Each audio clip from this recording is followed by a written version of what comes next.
Hello, my fellow board gamers. Today I am bringing you an overview of this very fancy game here, Vegas Showdown, and you can see the designer just there, and it's brought to you by the guys on the side here, Avalon Hill Games. Now this one takes about 75 minutes, which is about right, and it's got a player count of 3 to 5, and it's the high stakes game of bidding and building. Now in this game we are multi-millionaires trying to develop our casinos slash hotels, and we'll be placing various tiles on here ranging from fancy restaurants, nightclubs, slots, and they'll be matching the sort of colours. You got your casino for yellows, your blues in the hotel, and you're hoping to get more revenue. You'll be up in that, more population, and as you get more income you'll be buying better tiles. You'll be hoping to get some random events that might go in your favour, and as you go throughout the game you'll be getting this fame, which is basically victory points, and whoever has the most fame at the end is the winner.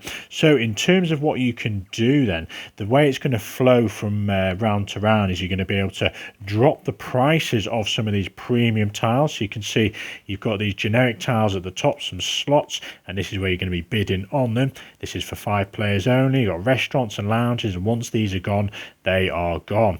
And at the bottom, these premium tiles, so once one's purchased you'll get to replenish these from round to round, but you can see the starting prices. This fancy restaurant would start at 33, so nightclub starts on 42, and a 5-star steakhouse. But you can only acquire these premium spots if you've met the prerequisites, which is kind of why this is here. So you can see, to be able to build that 5-star steakhouse, there's only one in the game. You're going to have needed to have a restaurant followed by a fancy restaurant on your board. Now you could take this tile if it became quite cheap in the bidding process, and you just keep it on the side of your sort of player area, and when you get the other buildings, at some point you can see the quantities out there. There's those numbers, so there's 3 of these buffets if that focuses, and there's 4 fancy restaurants and only the one of those. So you get a chance to place these out later on, depending on if you go to this renovate tile at the top, so as many players as you want can go here, and you can take 0 to 2 tiles off and between 0 and 2 back on. And equally, when you go to publicity just below it, you get 1 fame, and you get a chance to put 1 tile that you maybe didn't put on an earlier time onto the board. And if you do buy a tile and you can't place one, you can also take another tile that you previously had and put that on instead. So how the flow is going to go is you drop the prices, which is great because it reduces the cost of these if no one can quite afford them. So let's just do that. You drop the prices. That's the first thing done. Next thing is to fill any spots that were empty. Now let's just assume someone had bought this on the previous round. You will replenish based on these event cards. So you take the top one and you can see slot tournament. Each player collects $1 for each slot and fancy slots on his or her hotel. So if you had 3 slot machines there, you're going to get some money. But it also says what type of tile there, so it's a long shaped one. So you put this sort of somewhere else discarded, and you've got these large tiles, these kind of long ones, rectangles, and these small squares. So it told us to take one of these. You start with A's and you go down to the B's as you work through, and you can see you're going to be placing this out there, and on it says 33, so you put the bid up to 33. Now this spot here only becomes in play on a 4 or 5 player game, so let's just assume we're in a 3 player setup. Then everybody would get income. Now income is determined by the lowest token on your sideboard here. So population and revenue, currently the lowest is at 5, so you get 5 money. And you can see you've got chips in the game. They go from 1s to 5s to 25s.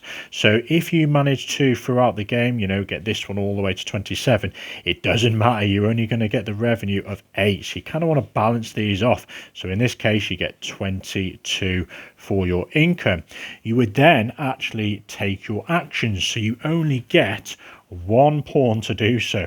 So let's just say yellows are going to go either to renovate, which they probably wouldn't want to do just yet, but that's a really nice way of moving tiles around from your board. You take them off, then put others on, gives you flexibility. They could go for the publicity of 1 fame and put an extra tile from the side of the board on there, but let's just say we go for a slot and we go for the minimum bid of 5, and then blue goes, and blue decides, you know what, I really want a slot as well, so they bid 7. The yellow one stays there and comes into play when it comes back around to the yellow player. Red's decided, I fancy this lounge, and they don't have to bid 9, they maybe want to go 15 to oust everyone else. Then it goes back to yellow, and they're like, right, I've been outbid, I'm going to outbid blue again. Comes to red, no one's outbid red, so they don't actually go until they do get outbid, if they do. Blue has been outbid though, so it's their turn. Maybe they come along and go 18 on the lounge, so then it's up to red again because they're the players outbid, and they go, right, I want to go 12 for this. Yellow's back in play, and they go, right, these guys are paying over the odds, 12 and 18 for them, I'm just going to go and get this restaurant for 15. Or throughout the game, you know, if those price drops have happened from round to round, maybe this fancy lounge they want to get for 12, even though they might not have the actual lounge yet, which is this one, they could keep this on the side, and next round they could go and buy a lounge, and then they've met the prerequisites on here, because you can see you need the lounge before you can get the fancy lounge. So let's just say that was the case. You then play out, so yellows, they'd pay their income of 12, and they put it on the side for now because they haven't actually got the lounge, and the red player would take the slots and pay 12, and the blues would take their pay their 18 and get the lounge. So, and then you place these on your boards. Now in terms of where they go on the board, let's just give you some demos. So you've got the starting entrance to the casino, and on the other side is the entrance for the hotel. Now let's just say they bought this yellow tile. You can see they've got these doors, they've got walls. The main rule is when you place a tile, it has to have a flow back to the entrance through these paths and doors. So you can see there's a door there which goes to the entrance. That's fine, or maybe you want to do it this way. So let's just say on a future turn they buy a table games, and they go, right, I want to put this one here, that's fine. You got, you know, a walkway through here. Maybe they get a lounge at some point. And now lounges are obviously green, and you've got your yellows that have to go here, blues that go there. But either colour can go in the middle as long as you can make a route back to your entrance. Greens are kind of, you know, random. They can go anywhere they want in the blues, the whites and the yellows. And they've got all these exits to make it, to open up your board. So they could go there. So as long as this goes back to one of the entrances of either the hotel or casino, you couldn't just plonk it there. You could not put it, or you could put it, yeah, you couldn't put it there because you can see you can't get to an entrance anywhere because there's a wall. So maybe we plonk that here. Maybe we go for another lounge out here. Maybe we get another slot and we put it there. So you can see this path follows all the way back to your entrance just there, which is fine. Now you can see some of the restaurants. Maybe you decide to put this there, and you can see it's filling up a lot of space, and they get another slot, and you can see you've made a continuous path from that entrance all the way down here to here, which gets you some bonus points, which I'll kind of go through on the end game scoring. So this is how you're going to be filling up your board, and you basically keep going around. You drop the prices, you flip new tiles where needed, by taking the event cards and doing what it says on here. So lounge builds on strike, players can't bid on lounges, fancy lounges this turn. So this is where these no bid tokens come in, and you put them on the lounges so they can't be purchased, and it shows you which tile to bring out. You get your income, you choose your actions, then you'd adjust your fame, your revenue and your population, and all your fame's kept on this track here. And then you pass the starting place. You've got this dealer, and it goes clockwise, and that determines who bids first. Now the game will end when either someone manages to fill their entire board, game ends immediately, or when you actually have to say replenish this spot here, you take the card and it says you will need a long one, and if there were no, so let's just assume we got through all them, if there was no way of refilling that, then the game ends immediately. And what's going to happen then is you can see the scoring conditions. So you've got a filled casino and a filled hotel. So if you fill all the yellow spots, you get 5 extra victory points.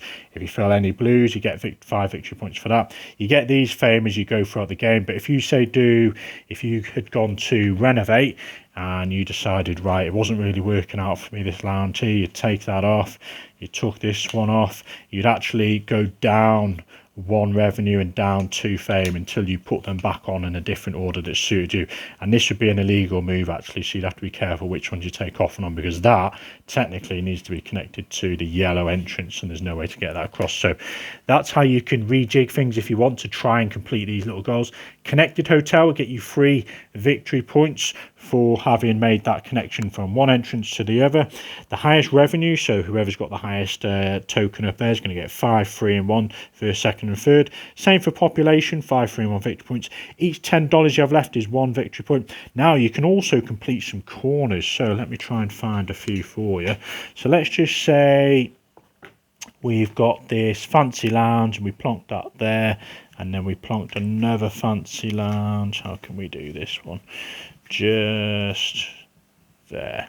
So you can see the flow's fine, even though that door's on a wall, it kind of goes all the way back to the entrance. This one's fine, but we've kind of made this little diamond shape as a 3/4 diamond, so you can see that one is going to be with 1 victory point, and if you do manage to get a whole diamond, you're getting 3 victory points as well. So you add up all your victory points, and the most victory points, which is fame in this game, is the winner. There we are, folks. Enjoy.